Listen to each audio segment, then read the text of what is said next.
ធំជាងកជើងទៀតឯងសង្កត់រត់តែខ្លាំងទៅវាទៅណារួចជាប់ហើយអូបានហើយចំមិនទៅជានំប៉័ងវិញណែឯងជួយមើលគ្នាមើលត្រីឬនំប៉័ង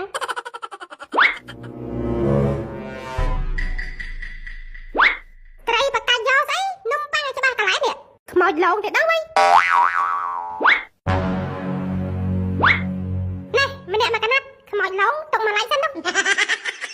ឯងចេះតែស៊ីទៅប្រយ័ត្នគេដាក់អំពើបើឯងហូបទេយើងហូបអ្នកឯងមកហូបមកកណាត់ដែរ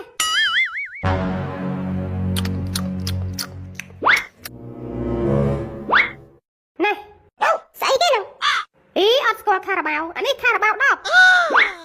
អរគុណច្រើនអរគុណយ៉ាងម៉េចលុយនេះយកវិញទៅនិយាយលេងដែរផឹកទៅគ្នាឲ្យ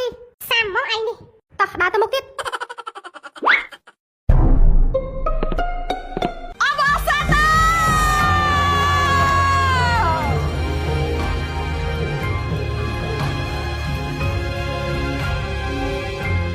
ខារ៉ាបាវអ្នកតស៊ូដ៏អស្ចារ្យ